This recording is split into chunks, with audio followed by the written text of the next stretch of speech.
Hello everyone. For those of you that are as nerdy as I am and are currently working at home on a Friday night or are in studio or, just have the time to tune into a live video on a Friday night, I'm here to give you the recap and update of how the project planning and design exam went today, and additional resources and tips and tricks and all the good stuff that you could ever need. So, before I actually tell you how I did, because for those of you that know me, I love building up the momentum and building suspense and all of that. So, first, I'm going to let you know some tips and tricks that I learned from my second exam. And this goes for all exams, basically any exam you're going to take at a Prometric Center. Here's just some tips.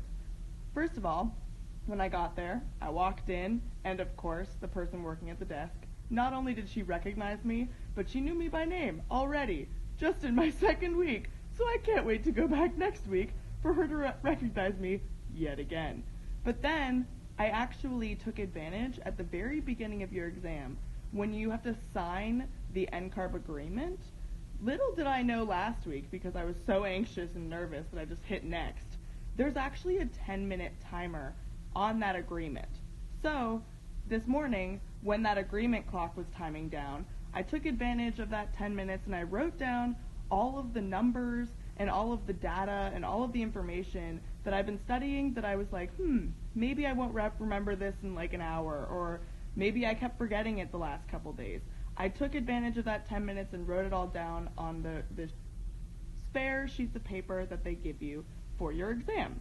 So that's one really big tip that I think everybody should take advantage of for all of their exams. Yes, for questions, they give you resources and things, but please write down all the things that you might not necessarily remember in an hour when your brain is fried. So yeah, that's tip number one. Tip number two was during my 15-minute break, not only did I make sure to actually bring something savory to eat, because don't forget this exam is 5 hours, but I brought brain food, like chocolate and sugar, so be sure to bring things that you know you need.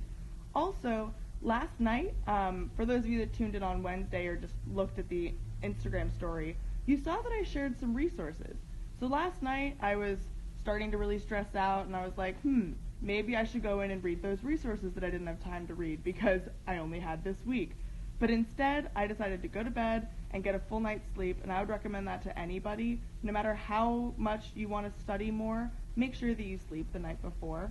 The other tip, before I tell you guys how I did, is when you're actually studying, be sure to write down all the things that maybe you're clicking or maybe you're just forgetting over and over again, so that you can have that little cheat sheet to study at the very end of your study process. Whether that's the last night, the last week, however long you're studying, be sure to look at all of that just to reiterate what you might not necessarily know, and then write it down at the beginning of the exam so that you remember it. So, I know you're all waiting anxiously. I'm here to tell you that I failed again. Failure round 2. And if you can't tell, I'm laughing about it, because that's how you should process this. Just laugh and keep going. Because to be honest, I've learned a few things about the exam. Just like last week, when I went to click my provisional report, I actually thought I was going to pass, because yes, I only had 1 week, but to be honest, this material is really similar to what I learned in school. It's all a lot of systems. It's what I learned in my master's. But something that I learned was that this test not only tests your ability to understand the concepts and put it all together, but it's really, really critical to look at the nuances of the questions. So I want to share with you guys a resource, and this is something that actually shed light on these nuances for me. So on the NCARB website, they have something called the NCARB ARE 5.0 community. This is awesome. This community is basically where people can go in, ask any questions to people currently on their ARE path to licensure, and they can really actually talk to other people who are also struggling or who may have passed and get feedback on maybe something that they're not really getting their head around. If you go down, you can see that there's discussion topics. These topics are organized by project type, as well as study groups and any other thing that you might need to know. When you go into project planning and design, which is the exam that I was doing this week, you can see that there's a lot of notes sharing, there's some specific requirements, and there's a lot of people that say pass observations, or maybe pass post-exam notes, or pass done with ARE. All of those are actually where I started to get the content for the stuff that I put on the Instagram on Wednesday. All of those resources that I was sharing, those were pulled from the ARE 5.0 community based on other people's progress and what they found to be successful. But okay, so this is a post that somebody said, NCARB questions nuances. This is something I didn't actually process until this afternoon when I found this post, and I started reflecting on my exam from today, and I realized that, oh my god, I was answering questions based on what I thought was most important, maybe not necessarily what it was asking. This particular question is saying, because obviously we can't talk about specific questions, but they're trying to be as vague as possible, and they illustrate, if the question says, quote, site plan, does that mean that you should ignore the roof? And that's just one example of a way that NCARB may actually be tricking you on the test.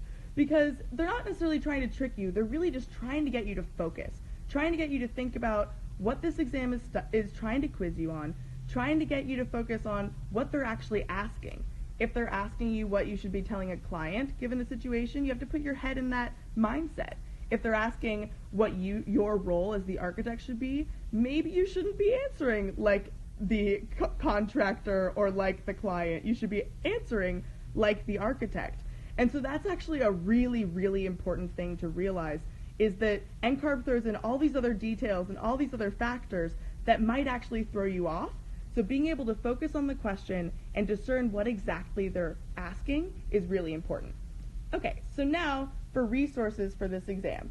In the ARE 5.0 handbook, they have this monster of a matrix when you go all the way to the bottom. And when you go down, or actually, I'm sorry, you have to click. So, reference matrix. It's kind of pretty. Architects obviously love colors and graphics, so they did this for us. But when you're scrolling, you're like, oh my god, how many resources do I have to read? Keep in mind, the one I did this week was PPD. So look at all the green boxes. There's like so many documents that correlate to this exam, because this exam is the monster of them all.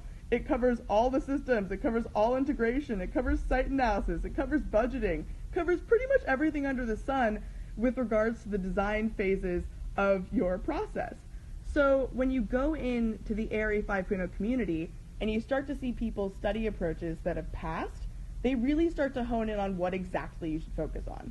For this exam, I've learned that the Architect Studio Companion, which unfortunately I sold to a younger architecture student back in school, and now I will definitely be buying a new one, is the Bible for this exam. It gives a great overview of all the systems, and it shows you all the diagrams that are really helpful.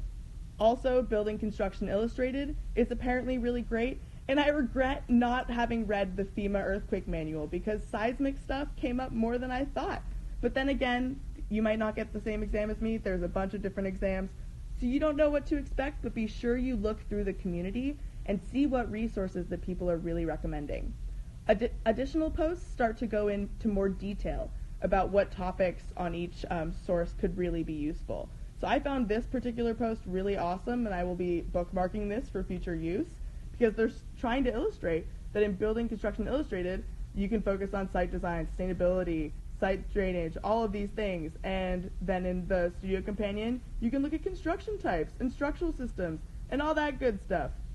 The other thing that I wanted to highlight is that some people don't necessarily talk about resources, but they highlight other study prep providers. So I'm learning that Hyperfine might actually be a really good study guide for not only this exam, but the one that I'm taking next week, which is the PDD exam. I know that they do some like homework style, studio style study approaches, as well as some other one-sheet study guides. So definitely take advantage of the ARE 5.0 community and look through.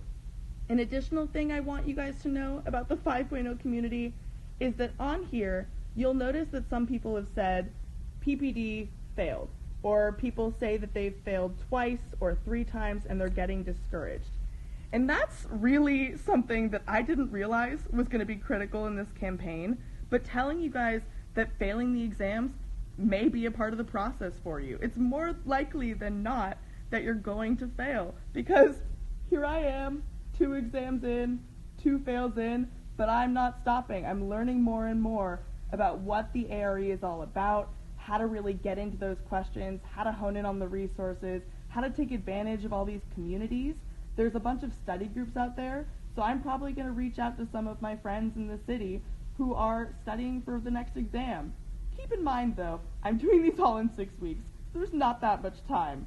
Obviously, this is a much scaled down and minimized version of what I'm hoping you will all do when you go out there and take your exams. But I'm just doing all this to highlight all these things, not only for you, but to expose myself to the process so that we can actually get a transparent and honest understanding of what these exams are, what to expect, and how to actually become a licensed architect who can protect the health, safety, welfare of the public. So that's the recap of project planning and design. Just like last week, I don't regret taking it at all. I learned a lot. I learned that timing is everything. There was one point in the exam where I actually started to use some of my time to calculate how much time I should spend on the questions I had left, because I was really getting into the case studies and I was just scrolling through the codes because I didn't spend enough time reading them in advance. Pro tip, make sure you know the codes, please. So I was just scrolling through trying to find the table that I knew was there but couldn't remember which section it was in. And then I was like, oh my god, I only have an hour left and maybe 20 questions. So I was like, I have 3 minutes per question, and I was taking time calculating that, and I was watching the time go down, and it's a really vicious cycle. So that's another pro tip. Make sure that you're going through the exam just answering the questions you know, maybe flagging and skipping the ones that might take you some time or that you don't know 100%, because that's my plan for next week. I'm going to go into PDD and make sure that I answer the ones I know for sure so that I have maximum time to answer the ones that might take me some time, that might involve calculations, or that just, I might not really know. Okay, so I hope that these resources are helping you, and if you've missed anything thus far, hopefully you've all started to notice that there is a 6 and 6 campaign story highlight that is building on the AIS.org Instagram account, and I will be updating that this weekend with all the live videos that I've made and all of the other stuff. So yeah, thanks for tuning in. See you on Monday, and I'll let you know how next week's gonna go. Bye guys!